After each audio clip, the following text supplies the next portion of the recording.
2 महीने बाद फिर जेल से बाहर राम रहीम आ चुका है। बता दें कि लैंड क्रूजर फॉर्च्यूनर के काफिले में सिरसा पहुंचा।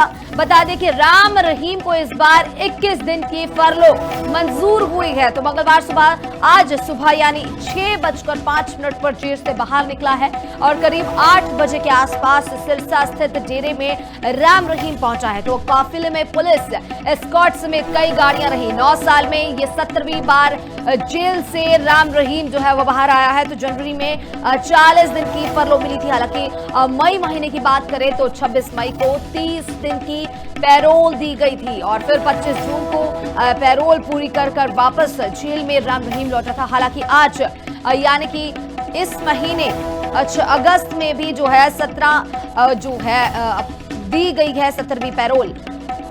तो इसी तमाम जानकारी के साथ आगे रुक कर लेते हैं मेरे सहयोगी कश्मीर का जो फोन लाइन से जुड़े हैं। जी बहुत बहुत स्वागत है और सबसे पहले जानना चाहेंगे कि किस तरीके से इस पूरी जो है फरलो के पूरे प्रोसेस को देखा जाता है। जब राम रहीम की बात आती है तो फरलो पर फरलो जो है राम रहीम को दी जाती है। तो कश्मीर किस तरीके से आप देखते हैं जब ऐसी पूरी चीजें सामने आती हैं और बार बार फरलो दी जाती है राम रहीम को, तो इस पूरी खबर पर और क्या अपडेट? जी जैसे कि सबको पता ही है कि ये 17वीं बार जेल जाने के बाद 17वीं बार सिरसा में पैरोल के लिए आए हैं। ये जिसमें श्रद्धालुओं में भारी खुशी का माहौल है और देखा जाए कि सिरसा में गंदगी के ढेर लगे पड़े हैं। उसके देखते हुए भी श्रद्धालुओं में सफाई अभियान को लेकर भी बहुत ही खुशी का माहौल है। सफाई सिरसा को साफ रखेंगे और देखा जाए तो 17वीं बार जी कश्मीर आगे रुक कर लेते हैं। कांग्रेस पार्टी से हमारे साथ जुड़ चुके हैं कृष्ण शर्मा जी। तो सर बहुत बहुत स्वागत है आपका लिविंग इंडिया न्यूज पर। तो सर कैसे देखते हैं जब तमाम पैरोल का बात की जाती है, बार बार जो है पैरोल दी जाती है। हालांकि 9 सालों में ये 17वीं पैरोल और पैरोलों की अगर बात करें तो दिन भी बहुत ज्यादा दिए जाते हैं, कभी 50 दिन, कभी 40 दिन का और कभी 21 दिन। तो कैसे देखते हैं? देखिए मैडम जी, भाजपा सरकार प्रदेश की हो या देश की हो, जो भी ये काम करते हैं बड़ी प्लानिंग से काम करते हैं। अब पंजाब का चुनाव नजदीक है और पंजाब के चुनाव में शिक्षा डेरा बठिंडा साइड का जो डबवाड़ी एरिया जो पंजाब से सटा हुआ हमारा इलाका है कैपिटल से लेके उस तक का, तो उस साइड में राम रहीम जी के शिष्य अनुयायी काफी संख्या में है। और इन्होंने हरियाणा के चुनावों के वक्त भी ऐसा ही किया था और यूपी के चुनाव में भी इन्होंने यूपी के जो आश्रम है इसके न्यायियों के वहाँ पे भाजपा साइड में वहाँ पे इन्होंने पैरोल पे गए थे जी। तो मैं समझता हूँ कि भाजपा ने किसी भी महाराज से या सनातन धर्म से या किसी भी उसके अखाड़ा से या किसी भी क्या कह सकते हैं इनको आप, जैसे रामपाल जी हैं, ये है, ये सब राजनीति के लिए करते हैं। मैं ये समझता हूँ कि ऐसा दुरुपयोग नहीं करना चाहिए भाजपा ने और ये बातें सबके लिए लागू होनी चाहिए। जो जेल में लोग सजा काट रहे हैं उनको इतनी जल्दी नहीं मिलती जी। तो ये भाजपा का जो आज भाजपा का चुनाव वो आया ना कल, भाई हम अकेले 117 सीटों पर चुनाव लड़ेंगे, तो उनका वहाँ पे कोई खाना ही नहीं है भाजपा का। कृष्ण जी कैसे देखते हैं चुनावों से पहले आप इसको मास्टर कार्ड के तौर पर देख रहे हैं? हाँ, इनका एक प्रयोग है, ये प्रयोगशाला बना दिया हिंदुस्तान इन्होंने। ये प्रयोग करके देखते हैं इसका असर होगा और ये असर समझते हैं। कुछ न कुछ तो ये मतलब इससे इनको प्राप्त होगा, लेकिन मैं समझता हूँ कि ये कामयाब नहीं होंगे।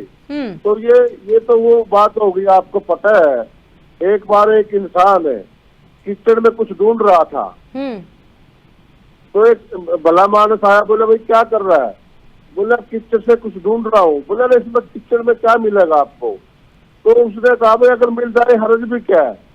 ये तो समझते हैं कि इनमें कुछ तो मिल जाए, 1-2% तो कुछ तो मिले। ये इनकी सोच रहती है क्योंकि काम विकास के नाम का या कोई ऐसे, इन्हें 94,000 हिंदुस्तान में स्कूल बंद कर दिए। तो ये इन्होंने किसी अगर बच्चों की पढ़ाई का, शिक्षा का या किसी समाज का सरोकार हो तो सरकारी स्कूलों में गरीब लोगों के बच्चे जाते हैं जो प्राइवेट स्कूलों में अपनी फीस नहीं दे सकते, वो बंद करने जा रहे हैं। उनकी सुविधाओं के लिए अब ये कांग्रेस पार्टी ने जो वो किया है कि स्कूल चेक करेंगे, हर प्रदेश में जहाँ जहाँ भाजपा की सरकार है वहाँ पे प्रतिबंध लगा दिया, कोई बाहर का आदमी नहीं आएगा। ऐसे थोड़ी होता है मैडम जी, क्या देश ऐसे चलेगा? क्या लोकतंत्र का यही मायने बाबा साहब यही दे गए थे? लोकतंत्र में कोई भी जाके किसी की अन्याय हो रहा है, कोई बात नहीं सरकार कर रही, तो यही तो आवाज उठाना होता है। और मैं इसको ज्यादा नहीं लेता, ये इनका एक लास्ट प्रयास है पंजाब के बारे में जो सफल नहीं होगा। मैं इतना कहना चाहूंगा ज्यादा, क्योंकि अनुयायी सभी के होते हैं मैडम जी। जी कृष्ण जी, जिस तरीके से जब तमाम तस्वीर देखी जाती है पंजाब के चुनाव की, जिस तरीके से आपकी तरफ से भी जिक्र किया जा रहा है, हालांकि जब बात होती है, जब गठजोड़ की बात होती है तो नकार दिया जाता है, हालांकि दूसरी तरफ मीटिंगें की जाती हैं, और तीसरी तरफ अब इस तरीके से राम रहीम को पैरोल देना, तो किस तरीके से जो बीजेपी की स्ट्रैटेजी इस वक्त लगती है जब 2027 की चुनाव को लेकर होती है? देखिए मैडम जी, मैं यही तो कहना चाह रहा हूँ आपसे, भाई इनमें कोई सरोकार ना तो इन्हें राम रहीम से है, ना उनके अनुयायियों से है, ना किसी समाज से है, ना किसी से। इनका मकसद एक है कि किसी तरह पंजाब पे कब्जा हो और उस पे हम अपने मनमानी करें, ये इनका कब्जा है। लेकिन ये कैसे कामयाब होगा? ये अगर राष्ट्रपति भी इनका है, सेंटर में सरकार इनकी है, तो इनको पैरोल देने की आवश्यकता है, इनकी सजा माफ कर दीजिए, इनको आश्रम में बिठाइए और ये लोगों के बुलाएंगे, काम करेंगे जैसे भाजपा कहती है, कर दे माफ। इसको कौन लोग पैरोल दे रहे हैं? तो ये सरकार के इच्छा के बगैर पैरोल थोड़ी मिलता है मैडम जी, किसी को पैरोल थोड़ी मिलता है ऐसे। तो इनके ये प्रयास होते हैं और ये नहीं देखते कौन कितना।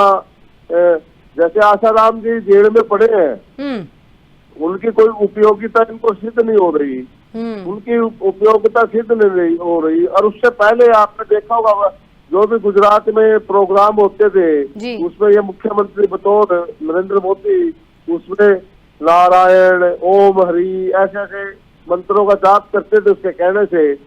तो जब उसकी उपयोगिता खत्म हो गई, जब इन्होंने अपनी सीढ़ी छद ली सारी, तो उसी पैंते को ठोकर मार के घेर दिया और वो जेल में चढ़ रहा आज।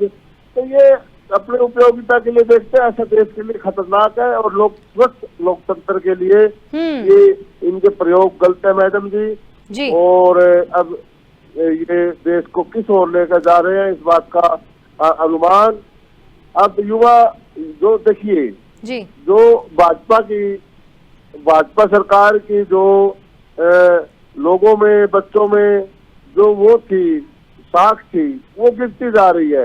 अब युवा खिलाफ है, अल्फा युवा खिलाफ है, बुजुर्ग खिलाफ है, हर वर्ग खिलाफ है। हरियाणा में त्राहिमाम मचा हुआ है, रोड समाज सड़कों पे है, वाल्मीकि समाज सड़कों पे है, किसान सड़कों पे है। जी कृष्ण जी, तमाम बातचीत के लिए भी बहुत बहुत शुक्रिया।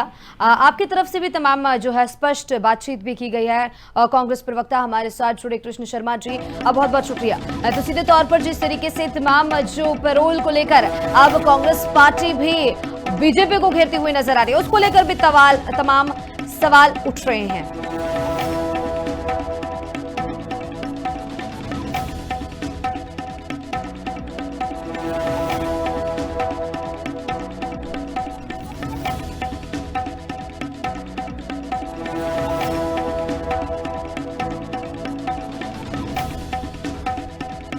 हमारे साथ फोन लाइन पे जुड़ चुके हैं अंशुल छत्रपति। तो बहुत बहुत स्वागत है सर आपका लिविंग इंडिया न्यूज पर। जी धन्यवाद।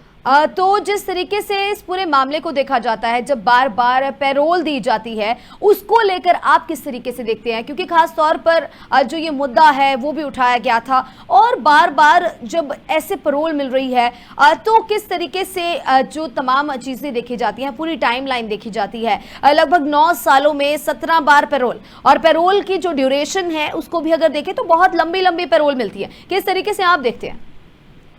देखिए, हम लोग इस मामले के विक्टिम हैं, पीड़ित हैं। हमारे लिए नो डाउट कि ये पीड़ादायक है, लेकिन सवाल सबसे पहले तो ये हमारी बजाय सत्ता में बैठे लोगों से और इस सिस्टम से किया जाना चाहिए, इस तंत्र से, सरकारी तंत्र से किया जाना चाहिए, जो बार बार उस एक अपराधी को सलाखों से पीछे ला करके बाहर की हवा खिला रहा है अपने फायदे के लिए, अपने राजनीतिक महत्वाकांक्षा के लिए, जिस तरीके से ये सब किया जा रहा है, तो कहीं ना कहीं ये सवालों के घेरे में, इसलिए सवाल सत्ताधारी दल से या सत्ता में बैठे लोगों से और सरकारी सिस्टम, सरकारी मशीनरी से बनता है।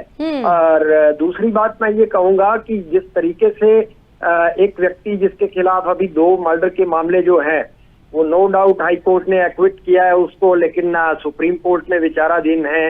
रेप के मामले में वो सजा काट रहा है। साधुओं को नपुंसक बनाए जाने के मामला जो है बहुत खतरनाक मामला, अपने आप में एक इकलौता मामला मुझे लगता है हिंदुस्तान में ऐसा होगा जिसकी सुनवाई गुरमीत राम रहीम के खिलाफ जो है सीबीआई अदालत में चल रही है। तो ये ऐसे मामलों में जो आरोपी है, व्यक्ति और दोषी है, उस व्यक्ति को जो आदतन अपराधी है, हैबिचुअल ऑफेंडर है, उसको बार बार सलाखों से पीछे लाना, सलाखों से बाहर लाना, वो कहीं भी समाज के लिए जो है वो अच्छा नहीं है। और इसके लिए हमारे सरकारी तंत्र के मुंह पर ये एक तरह का तमाचा मार रहा है गुरमीत राम रहीम जब वो बाहर आता है। और दूसरा सवाल बनता है ये हमारे न्यायपालिका से, हमारी जुडिशरी से, कि किस तरीके से एक ऐसा व्यक्ति जिसको बार बार हमारा सरकारी तंत्र जो है वो बाहर ला रहा है और कानून का मजाक बना रहा है, और न्यायपालिका इस मामले पर चुप्पी साधे हुए है। और सूबे के मुखिया हर बार झूठ बोलकर ये कहते हैं कि ये न्यायपालिका का मामला है, न्यायपालिका तय करती है कि कब उसको पैरोल देना है, फरलो देना है, जबकि ये बिल्कुल झूठ है।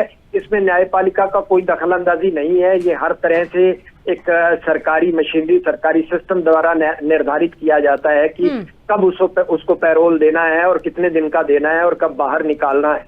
तो हालांकि अंशुल जी, सवाल ये भी जरूर बनता है जब पैरोल की बात आती है तो बिना कुछ सोचे समझे लगातार बहुत ही कम ड्यूरेशन में, क्योंकि इस साल में ही ये 3री पैरोल है, हालांकि जिस तरीके से आप भी बतौर विक्टिम भी बात कर रहे हैं। और दूसरा सवाल ये है कि क्या ये मौजूदा सरकार का कोई मास्टर कार्ड है जिसके तरफ से जो बिल्कुल चुनाव से पहले खेला जाता है? देखिए, ऐसे अपराधियों को बाहर ला करके हम इसे क्या मास्टर कार्ड कहेंगे? अगर हम इसे मास्टर कार्ड कहते हैं तो ये समाज के लिए इससे बड़ा धब्बा कुछ नहीं है। ये किस तरीके का मास्टर कार्ड है कि आप एक बलात्कारी को, कातिल को, एक साधुओं को नपुंसक बनाने वाले समाज के दुश्मन को बाहर ला करके अगर अपने वोटों के फायदे को साध रहे हैं, तो ये कोई मास्टर स्ट्रोक नहीं है, मास्टर कार्ड नहीं है, ये बेशर्मी है, इससे ज्यादा कुछ नहीं है। और न्यायपालिका को इस सारे सिस्टम पे नकेल लगानी चाहिए। और मैं ये कहूंगा कि न्यायपालिका के ऊपर भी एक बड़ा सवाल है कि ये एक ऐसा व्यक्ति जो रेप के मामले में और जिसने धर्म का लबादा ओढ़ करके अपने साधुओं से, साध्वियों से उनके विश्वासघात किया, उनके साधुओं का जो है उनके अंडकोश ऑपरेट करके निकाल दिए गए और उनका जीवन खराब कर दिया गया, अपनी साधुओं का यौन शोषण किया, साध्वियों का। ऐसे व्यक्ति को अगर उसके मामलों से जुड़े जजेस जो हैं वो बार बार रेक्यूज हो रहे हैं, अपने आप को अपने इन मामलों से अलग कर रहे हैं, तो कहीं ना कहीं ये चिंताजनक है। हमारी न्यायपालिका इतनी कमजोर नहीं होनी चाहिए कि ऐसे अपराधी को नकेल कसने में कामयाब ना हो पाए। तो बार बार जिस तरीके से जजेस जो हैं इन मामलों से, गुरमीत राम रहीम से जुड़े मामलों से अपने आप को अलग कर रहे हैं, कहीं ना कहीं ये बिल्कुल चिंता की बात है कि ऐसा क्या हुआ है गुरमीत राम रहीम के मामलों को लेकर के कि जजेस इसको सुनना नहीं चाहते। तो ये एक बड़ा सवाल है अपने आप में। जी अंशुल, तो बहुत बहुत शुक्रिया, आप हमारे साथ जुड़े, बहुत बहुत धन्यवाद। आप हमारे साथ बातचीत भी आपके द्वारा की गई। तो जिस तरीके से ये फरलों का सिलसिला है उसको लेकर अब अंशुल छत्रपति भी हमारे साथ जुड़े, उनकी तरफ से भी अपना बतौर विक्टिम पक्ष रखा गया।